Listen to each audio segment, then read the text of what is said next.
한 양치기 소년이 심심풀이로 거짓말을 했습니다. 늑대가 나타났다. 늑대가 나타났어요. 마을 사람들이 깜짝 놀라서 헐레벌떡 뛰어왔습니다. 그 모습을 보고 소년은 배를 잡고 깔깔대며 웃습니다. 소같지롱 소같지롱. 네. 마을 사람들은 허탈해하며 돌아가며 소년을 나무라했습니다. 몇 시간 후에 소년은 또 거짓말을 했고 마을 사람들은 골탕 먹었습니다. 또 몇 시간 후에 소년이 심심풀이 거짓말을 하고 마을 사람들이 속았습니다. 몇 시간 후에 정말 늑대가 나타난 거예요. 그래서 소년이 깜짝 놀라서 다급하여 외칩니다. 늑대가 나타났어요. 늑대가 나타났어요. 정말입니다. 늑대가 나타났어요. 마을 사람들이 이번에는 속지 않습니다. 믿어주지 않습니다. 그리고 더 이상 사람들이 달려오지 않았습니다.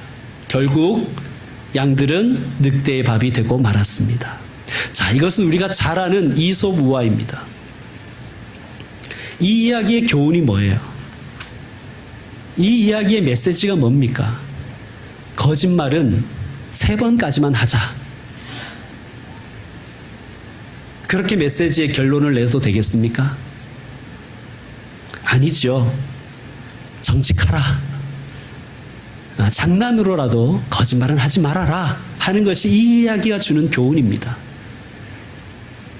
요한계시록에는 많은 그림 언어가 있고요. 숫자들이 있습니다. 그래서 자칫하면 숫자 풀이, 단어 맞추기에 이렇게 빠져버리기가 쉬워요. 마치 양치기 소년의 이야기를 거짓말은 3번까지만 해야 된다고 이야기하면 난독증인 것처럼 요한계시록을 가지고 숫자 노름에 빠지게 하거나 단어 맞추기에 빠지게 하면 그것이 바로 영적으로 귀가 먹은 상태입니다. 그렇다고 해서 숫자 풀이나 단어 풀이가 필요 없다는 말은 절대 아닙니다. 그렇게 해야죠. 공부를 좀 해야 되는데 그거는 참고만 하라는 뜻입니다. 자, 요한계시록의 핵심은 뭘까요? 요한계시록을 통해서 우리에게 주시고자 하시는 그 교훈은 뭘까요? 건강한 교회가 되라는 거예요. 건강한 교회가 되라는 거예요. 지구의 종말의 날짜를 따져보라는 게 아니라 건강한 교회가 되는 것이 요한계시록을 통해서 우리에게 주시는 예수님의 뜻입니다. 그래서 에베소 교회에게는 뭐라고 말씀하셨습니까? 처음 사랑을 회복하거라. 그래야 건강한 교회가 된다는 거예요. 서머나 교회에게는 뭐라고 말씀하셨습니까? 죽도록 충성하라. 그래야 건강한 교회가 된다는 거예요. 지난 시간에 봤던 버가모 교회에게 뭐라고 말씀하셨습니까? 회개하라는 겁니다. 오늘 두아디라 교회에게 주시는 하나님의 말씀은 뭘까요? 거룩하라입니다. 거룩하라. 자, 그런데 이 거룩하라는 말씀은 두아디라 교회만 들으라고 하시는 말씀 아니에요. 물론 두아디라 교회가 귀를 쫑긋하고 들어야 되죠. 그러나 이 말씀은 모든 교회가 들어야 될 말씀이에요. 귀 있는 자는 성령이 교회들에게 하시는 말씀을 들을지어다. 우리가 들어야 될 말씀입니다. 거룩하라. 두아디라 교회는 장점이 많은 교회였어요. 우리가 읽은 대로 칭찬을 들었습니다. 19절을 우리가 다시 한번 함께 읽겠습니다. 시작.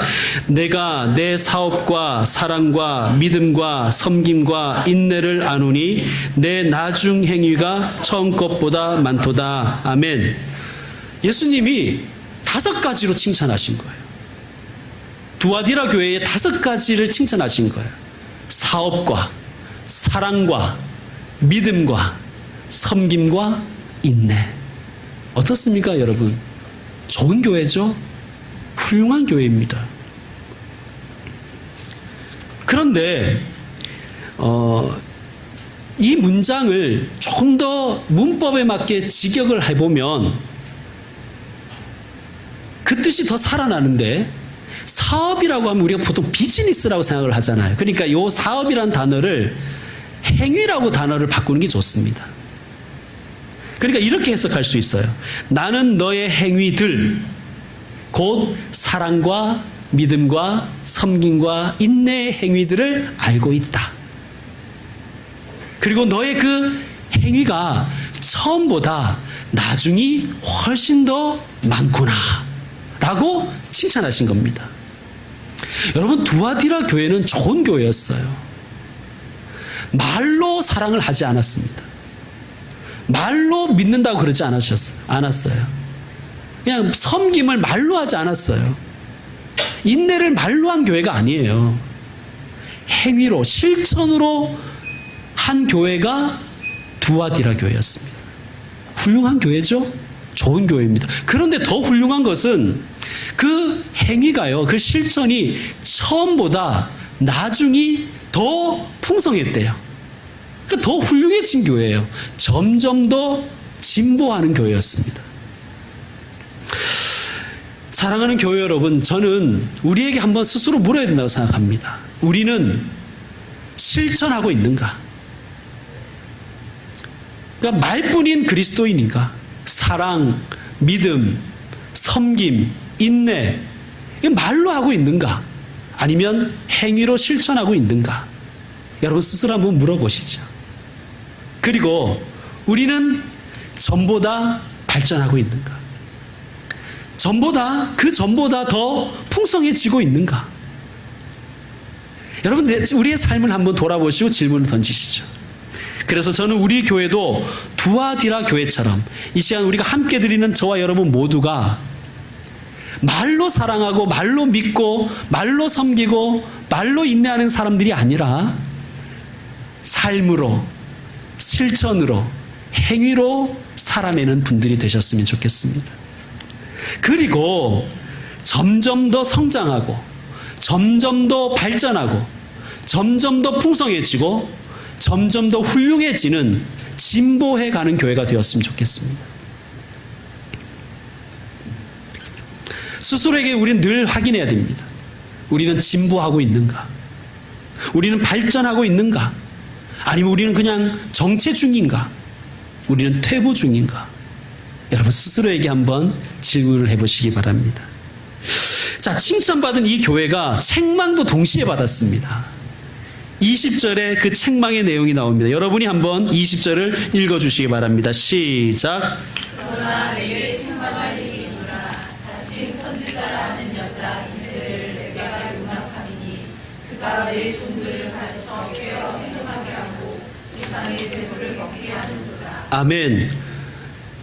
두아디라에게 책망할 만한 것이 있는데 그게 뭐냐 하면 자칭 선지자라 하는 여자 이세벨을 용납했대요. 그러니까 제지하지 않았다는 거예요.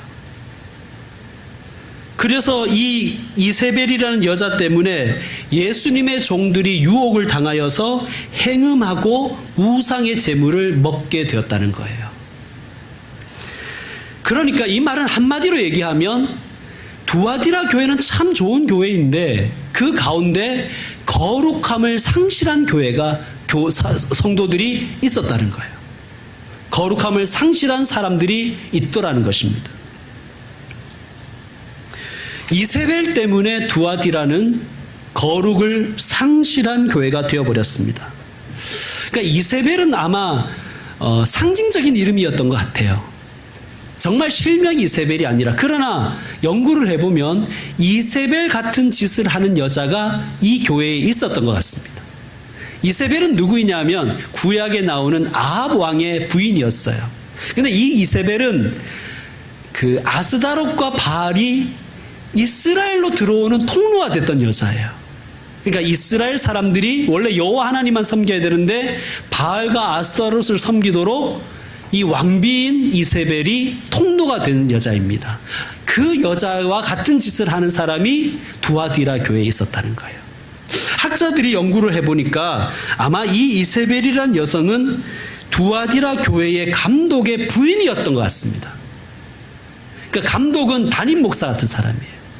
그러니까 이세벨이라는 사모가 있었다는 거예요. 네. 여러분, 우리 교회는 안 그렇지만 어떤 교회에 가면 사모의 권세가 아주 센 교회가 있습니다. 사모님이 나와서 광고하는 교회도 있더라고요. 뭐 나쁘다는 게 아니라 그만큼 권세가 있다는 것입니다.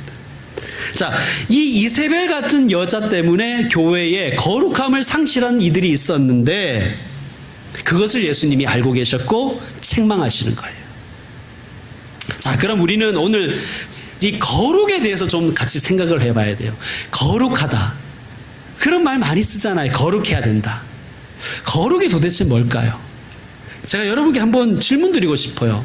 여러분은 거룩하게 살고 싶으세요? 네, 고개를 끄덕거리는 분도 있고 안 그런 분도 있죠. 저는 거룩하게 살고 싶지 않았습니다. 특히 학창 시절에는 말이죠. 거룩한 사람은 딱 질색이었어요. 나도 교회를 다니지만 교회에 다니는 거 펴내는 사람이 질색이었습니다. 그런데 요즘에 저는 거룩하게 살고 싶어졌어요. 학창 시절에 저는 거룩에 대해서 오해를 했었습니다. 여러분, 거룩이 도대체 뭘까요? 거룩. 거룩이란 뜻은 따로 구별하다는 뜻이에요. 여러분, 제가 어릴 때는 이렇게 어머니께서 아버지가 늦게 오시면 밥을 한 다음에 밥을 따로 한 그릇 떠서 뚜껑을 덮어서 아랫목에 두고 이렇게 얘기하셨습니다. 이건 아버지 거야. 이게 거룩이에요. 자, 쌀도 같고 뭐 밥솥도 같고 다 똑같잖아요. 끓이 한 사람도 같고. 그러나 따로 떼어 두는 것이 거룩이에요. 예수님께 우리가 그런 존재를 해요. 너희는 이 세상 가운데 내 거야. 교회가 예수님께 그런 존재인 거예요. 이 세상 가운데 너희는 내 것이다. 우리는 질문할 수 있어요. 아니, 저는 세상 사람과 전혀 다를 게 없는 사람입니다. 우리가 뭐 예수님 믿는다고 눈이 세 개가 되는 건 아니잖아요. 우리도 똑같이 세상 사람하고 똑같은 욕망을 가진 인간입니다. 우리가 어떻게 거룩합니까? 그렇게 질문할 수 있습니다. 그렇지 않습니까? 세상 사람이 돈이 좋아하죠. 우리는 어떻습니까? 여러분, 돈 싫어하세요? 좋아하세요? 저는 돈을 좋아합니다. 아니, 돈이 있어야 뭐 돈 쓸 때도 많은데 좀 쓸 것 아닙니까? 그죠? 자, 그래, 하나님이 우리에게 거룩하기를 원하시는데 그러면 우리가 돈에 대해서 어떻게 생각해야 될까요? 돈 싫어하고 돈 안 벌고 그런 게 거룩일까요? 그건 거룩이 아닙니다. 예수님이 원하시는 거룩은 돈에 대한 우리의 생각과 태도가 다른 거예요. 세상 사람과. 돈을 벌려는 이유도 다르고 돈을 쓰는 목적도 다른 거예요. 그게 거룩입니다. 휴가 기간 중에 대학교 때 친구를 한 명 만났습니다. 대학 친구 중에 예수님 믿는 친구가 몇 명 안 되는데 그 중에 한 명이에요.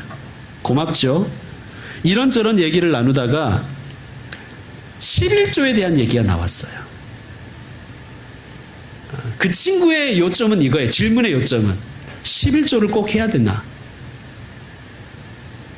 온전한 11조란 도대체 뭐냐? 이 질문을 하는 사람들은 보통 온전한 11조를 안 하는 사람들이죠. 그 친구도 제가 보니까 11조를 하긴 하는데 온전하게 하지는 않는 것 같았어요. 자, 그 친구의 질문을 여러분께 묻습니다. 11조를 꼭 해야 됩니까? 11조 안 하면 어떻게 되는 거예요? 11조 안 하면 지옥 가는 거예요? 여러분, 11조 안 한다고 지옥 가진 않습니다. 또 11조 한다고 해서 천국 가는 것도 아니에요. 근데 한 가지 확실한 건 뭐냐면 바른 신앙 고백이 없으면 천국 갈 수가 없습니다. 자, 그런데 바른 신앙 고백 안에 물질의 주인이 누구인가에 대한 고백도 들어가겠습니까? 안 들어가겠습니까? 들어가는 거예요. 그러니까 여러분, 11조는 이런 것입니다. 내게 있는 돈은 다 똑같은 돈이잖아요. 그죠? 내가 번 돈 다 똑같은 돈이잖아요. 그 중에 구별해서 이건 하나님 겁니다 하는 게 11조입니다. 그게 11조 신앙인 거예요. 이건 하나님 거예요. 구별하는 거예요. 구별. 그런데 이 11조 신앙이 잘 자라면 더 장성한 경지까지 가는데 그러면 이렇게 되는 거예요. 주님, 제게 있는 모든 것이 다 주님의 것입니다. 그 중에 10분의 1을 하나님께 드리며 나머지 것도 다 주님의 것임을 고백하옵니다.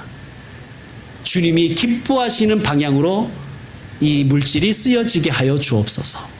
그게 11조 신앙인 거예요. 자, 다시 한번 묻겠습니다. 바른 신앙 고백이 있어야 천국에 가는데 바른 신앙 고백 안에는 물질에 대한 나의 태도도 포함이 될까요, 안 될까요? 물질의 주인이 하나님이시다, 내 삶의 주인이 하나님이시다라는 이 고백이 없으면 천국에 갈 수 없습니다.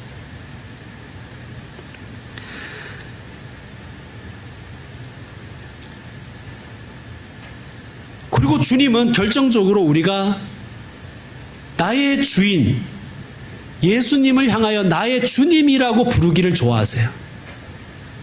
자, 예수님을 향하여 나의 주님이라고 이야기는 하면서, 말로는 주님이라고 하면서 다 내 거라고 생각하고 실제로는 내 거라고 생각하고 산다면 말과 삶이 분리되어 버리는 거잖아요. 그건 바른 신앙 고백이 아니잖아요. 그렇죠? 자, 11조에 대해서 그렇게 제가 대답을 했습니다.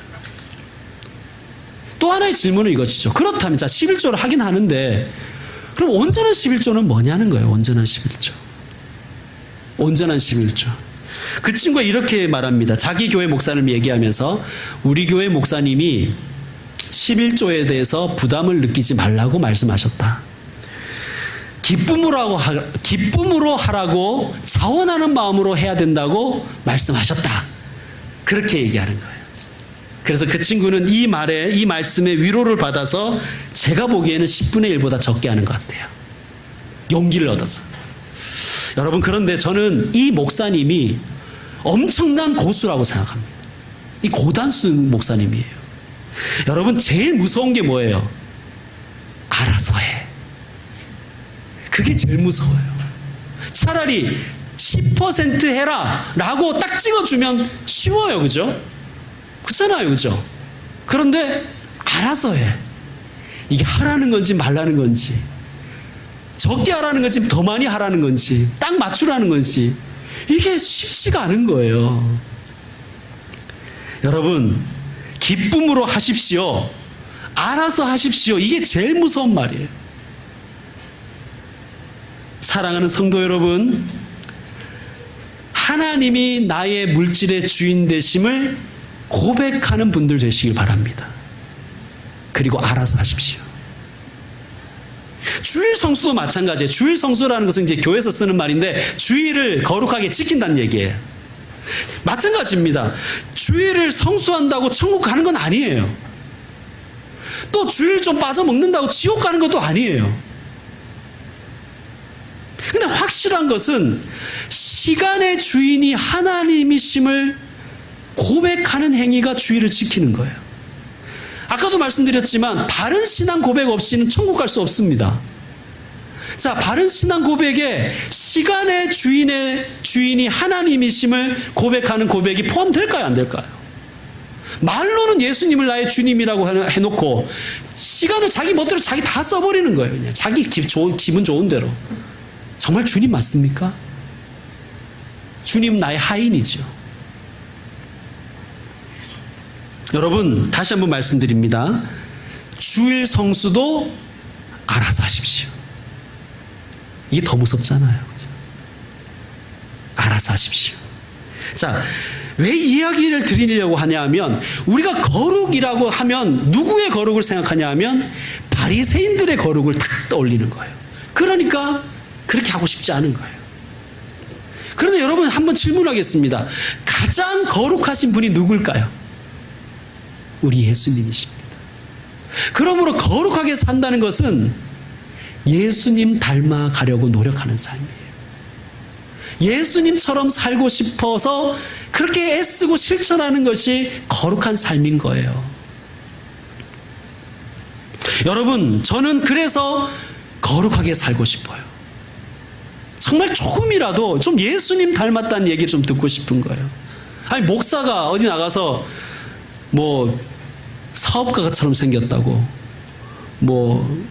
사기꾼처럼 생기고 이렇게 생겼다기보다는 예수님 같으세요. 이런 말 좀 듣고 싶지 않습니까? 들어야 되지 않겠습니까?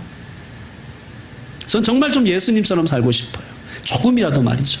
여러분도 마찬가지일 거라고 생각합니다. 여러분, 예수님이 우리의 거룩의 표상입니다. 목적입니다. 목표입니다. 예수님처럼 사는 게 거룩한 거예요.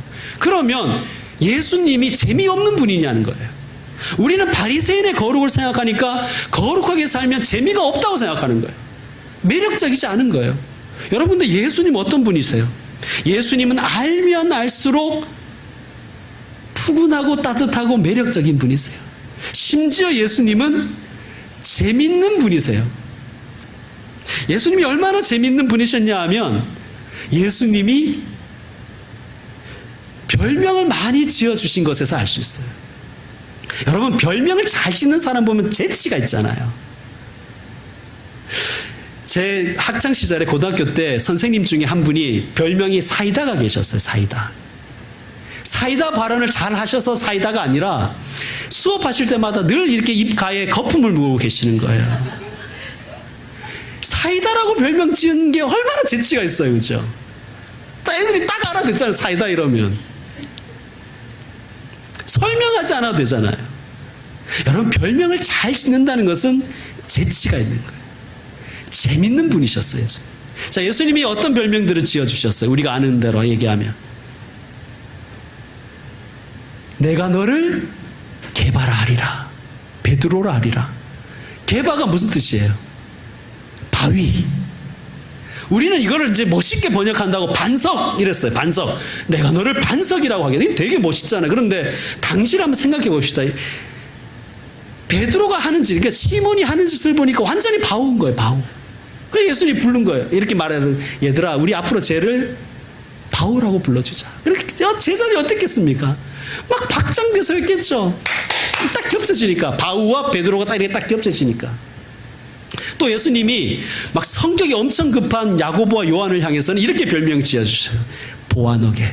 이게 무슨 뜻이냐면 번개의 아들이라는 거예요. 얼마나 성격이 급한지 번개불에 콩고우 먹듯이 그런 성격을 가지고 있더라는 거예요.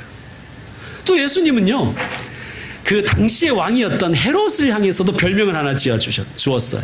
뭐라고 별명 지어줬냐 하면 여우. 여러분, 여우 딱 하면 상상이 딱 가잖아요. 그 얘기를 듣고 막 사람들이 박장대소했을 것입니다. 또 예수님은 설교하실 때 어려운 말 잘 안 쓰셨어요. 얼굴에 미소를 가득 담으신 후에 이렇게 말씀하셨어요. 얘들아, 공중의 새를 한번 보아라. 얘들아, 들의 백합화를 한번 보거라. 히브리어가 어떻고, 헬라어가 어떻고, 무슨 브루클린 연구소가 어떻고, 역사적으로, 본론적으로, 쩍쩍거리지도 않으시고, 제가 반성을 많이 하죠. 예수님은 쉽게 얘기하셨어요. 비유로 얘기하시고, 또 유머로 얘기하셨습니다. 예수님이 말씀하시면 아마 귀에 쏙쏙 들어왔을 거예요. 머리에 쏙쏙 들어왔을 거예요. 가슴에 확 박혔을 거예요. 여러분, 제자들이 바보 같은 질문, 정말 이상한 질문, 엉뚱한 질문을 예수님께 많이 던졌습니다. 여러분 생각해 보세요. 무서운 선생님, 좀 이렇게 어려운 선생님한테는 질문 잘 안 하잖아요, 여러분. 특별히 질문하더라도 이상한 질문 안 하잖아요. 엉뚱한 질문. 그런 질문 했다가는 막 깨질 거니까. 그런데 예수님께는 제자들이 어리석은 질문도 하고 엉뚱한 질문도 하고 이상한 질문도 막 던졌어요. 한 번도 예수님이 야, 이 돌대가리들아 이렇게 얘기하지 않으셨어요. 물론 가끔씩 한탄은 하셨습니다. 한탄은. 믿음이 적은 자들아. 한탄은 하셨지만 한 번도 야단치시진 않으셨어요. 누가 야단쳤을까요? 그런 질문 앞에. 바리새인들이 야단친 거예요. 여러분, 예수님은 잔치, 파티 이런 걸 엄청 좋아하셨어요.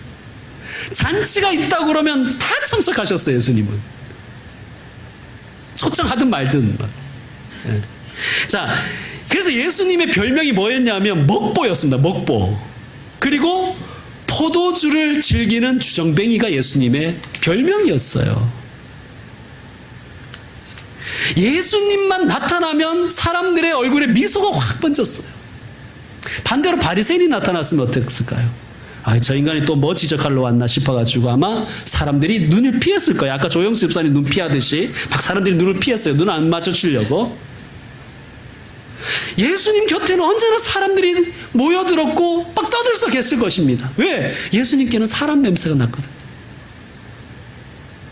예수님 잘 웃고 또 힘든 얘기 들으면 잘 울어주셨어요. 예수님은 세리들, 이방인들, 여자들과 얘기도 잘 나누셨습니다. 이 사람들은 다른 사람들한테 늘 무시당하던 사람들이었거든요. 예수님 앞에만 오면 숨을 쉴 수가 있는 거예요. 숨통이 트이는 거예요. 예수님 얼마나 매력적이신 분이십니까? 성경에 나와 있지는 않지만 저는 이런 상상도 해보았습니다. 아마 잔치가 무르익고 막 흥이 오르면 흥이 많으신 예수님은 얘들아 내가 노래 한 곡 할게. 막 그렇게 노래하셨던 것 같아요. 하셨을 것 같아요. 그렇지 않았겠습니까? 또 막 흥이 오르면 예수님이 막 일어나서 덩실덩실 춤도 추셨을 것 같아요. 예수님 그런 분이셨어요. 예수님 재밌는 분이셨고 매력적인 분이셨어요. 그러니까 거룩하게 삽시다 할 때 예수님이 떠올라야 돼요. 예수님. 근데 우리 자꾸만 바리새인의 거룩이 떠오르는 거예요. 목에 힘주고 척하고 말이죠. 그러니까 하나도 거룩하게 살고 싶지 않은 거예요. 자, 두아디라 교회 교인들 중에도 거룩에 대해서 그렇게 생각하는 사람들이 있었다는 거예요. 재미없을 거야. 교회 다니면 재미없어. 술도 먹지 마라. 담배도 피우지 마라. 뭐도 하지 마라. 하지 마라. 막 말끝마다 쩍쩍거리고 말은 얼마나 잘하는지. 딱 보기 싫은 딱 질색인 거예요. 여러분 그런 식의 거룩을 생각했던 사람들이 두아디라 교회도 있었다는 거예요. 그러니까 교회 다니면 예수님 믿고 구원받는 건 좋은데 거룩하게 살기 싫은 거예요. 딱 그렇게 생각하고 있을 때 이세벨 같은 여자가 딱 나타난 거예요. 그가 뭐라고 깨었냐면 지난 시간에 제가 그런 말씀 드렸잖아요. 영육이원론. 영만 구원받고 육은 구원받지 못한다. 그러니까 너희들이 예수님 믿고 영혼 구원받았으니 마음대로 살아도 된다고 가르친 거예요. 마음대로 살아도 돼. 세상 사람하고 똑같이 살아도 아무 관계 없어. 그렇게 가르친 거예요. 정말 여러분 이게 얼마나 매력적입니까? 재미도 보고 천국도 가고 말이죠. 그래서 이 여자의 가르침대로 이들이 우상의 제물을 먹었어요. 우상의 제물을 먹었다는 것은 신전 제사에 참석했다는 뜻이죠. 여러분 신전 제사에 참석했다는 것은 그들이 우상 숭배를 동시에 했다는 뜻입니다. 왜 그렇게 거기에 가서 그렇게 했을까요? 영혼만 구원받으니까 육신이야 막 놀려도 된다고 생각한 거예요. 여러분 신전 제물은 보통 좋은 고기를 씁니다. 1+++ 뭐 이런 거. 2+짜리 소고기. 근데 무한 리필이에요. 공짜. 얼마나 좋습니까? 가서 막 먹은 거예요. 그런데 이 신전 제사는요, 식사로만 끝나진 않아요. 반드시 성적인 문란함으로 이어졌습니다. 그 얘기를 하는 거예요. 그러면서 그들은 이렇게 가르쳤어요. 24절에 보면 이런 말씀이 있습니다. 이것은 깊은 거야. 심오한 거야. 라고 가르쳤다는 거예요. 그래서 24절에는 그 말씀을 비트는 거예요. 소위 사탄의 깊은 것. 그 이단들이 그것을 마치 심오한 것처럼 대단한 것처럼 너희에게 가르쳤지만 그것은 결국 사탄의 가르침이야. 세상 사람하고 똑같이 살라는 사탄의 가르침이야. 예수님이 가르쳐 주시는 거예요. 여러분 예수님은 우리가 거룩하게 살기를 원하십니다. 세상과 구별되어 살기를 원하십니다. 세상과 구별된 삶은 재미없고 따분한 삶이 아니에요. 예수님처럼 살아가는 삶은 매력적이고 행복하고 즐겁고 아름다운 삶인 거예요. 재밌는 삶인 거예요. 그리고 예수님은 거룩하게 살고자 애쓰며 거룩하게 사는 사람에게 약속을 주셨는데 28절에 약속을 주셨어요. 자, 28절 다 같이 읽겠습니다. 시작. 내가 또 그에게 새벽별을 주리라. 아멘. 새벽별은 예수님입니다. 그러니까 우리가 예수님이 우리를 성경에 보면 우리를 성도라고 불러주셨어요. 거룩한 사람들이란 뜻이에요. 여러분 거룩하십니까? 이 바리새인의 거룩을 생각하면 우리는 거룩한 사람이 아닌 거예요. 세인츠가 아닌 거예요. 그러나 내가 예수님 믿음으로 예수님이 내 마음에 계시는, 예수님 나와 함께 하시는 그것을 보고 하나님은 성도라고 불러주신 거예요. 거룩한 사람들아. 그러므로 우리는, 예수님을 믿는 우리들은 거룩한 사람이 맞습니다. 이렇게 말씀하시는 거예요. 이기는 자에게는 내가 새벽별을 주리라. 예수님 자신을 우리에게 주신다는 말씀이에요. 벅차오르지 않습니까? 아니 세상이 그 무엇도 아니고 거룩하게 살려고 하는, 예수님처럼 살아보려고 애쓰는, 예수님 닮아보려고 애를 쓰는 우리에게 예수님 자신을 선물로 확 주신다는 거예요. 영광스럽죠. 이거 외에 우리가 무엇을 바라겠습니까? 이제 말씀 마무리하겠습니다. 이제 갓 교사가 된 어떤 선생님과 교장 선생님이 대화를 좀 나누었습니다. 교장 선생님은 연륜이 많겠죠? 경험이 많으십니다. 선생님, 아이들이 네 라고 대답한다고 해서 다 믿지 마십시오. 건성으로 대답할 수 있는 거예요. 그러니까 그럴 때마다 정말 알고 있는지, 어째서 그런지를 질문해 주셔야 됩니다. 라고 좋은 충고를 해 주신 거예요. 이 선생님이 너무 좋은 어드바이스를 받아서 그걸 마음에 탁 새겼습니다. 그리고 드디어 첫 번째 수업 시간 출석부터 부릅니다. 김철수, 네, 어째서? 여러분께 묻겠습니다. 여러분 성도이십니까? 대답 한번 해보시죠. 여러분 성도이십니까? 어째서? 어째서 그렇습니까? 내가 바리새인처럼 살 수 있어서? 아닙니다. 내 안에 예수님 계시니까, 내 마음에 예수님 계시니까, 그리고 내 마음속에 정말 작지만 예수님처럼 살고 싶은 욕망이, 마음이 조금이라도 내게 있으니까 우리는 성도입니다. 그리고 예수님처럼 살려고 애쓰는 사람에게 새벽별이신 예수님을 선물로 주신다고 말씀하셨습니다. 이 선물 받으시는 분들 되시길 바랍니다. 거룩하게 살아가시는 주의 종들 되시기를 축원드립니다. 기도하겠습니다. 거룩하신 주님, 예수님처럼 살고 싶습니다. 예수님 닮아 살고 싶습니다. 우리도 거룩하게 살게 하여 주십시오. 우리 마음에 계시는 예수님, 우리 마음에 계셔 주셔서 늘 감사합니다. 많이 부족하고 연약하지만 매일 조금씩 1mm씩이라도 예수님 사랑하는 마음이 자라길 원합니다. 예수님 조금씩이라도 닮아가길 원합니다. 우리를 도와주세요.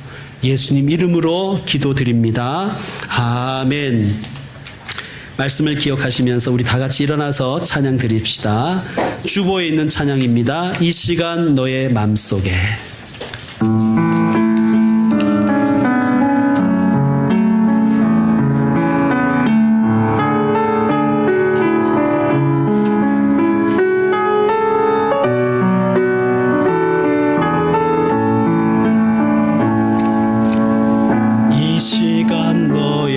속에 하나님 사랑이 가득하기를 진심으로 기도해 간절히 소망해 하나님 사랑 가득하기를.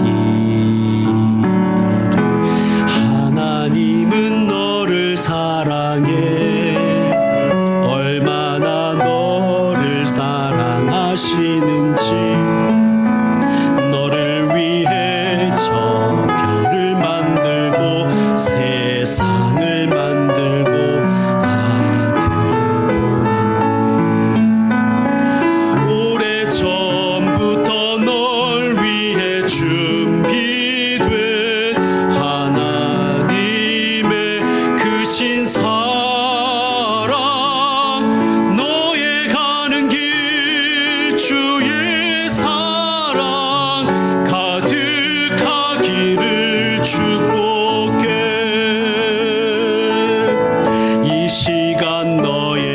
속에 하나님 사랑이 가득하기를 진심으로 기도해 간절히 소망해 하나님 사랑 가득하기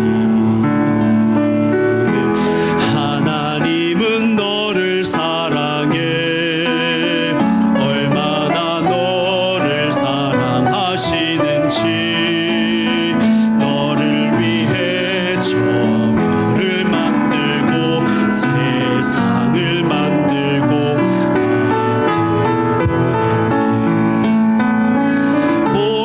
오래전부터 널 위해 준비된 하나님의 크신 사랑 너의 가는 길 주의 사랑 가득하기를 축복해 힘든 일도 있겠지만 그때마다 늘 함께 할게 하나님 보이신 큰 사랑으로 나 또한 너를 사랑해 오래전부터 널 위해 준비된 하나님의 크신 사랑 너의 가는 길 주의 사랑 가득하기를 축복해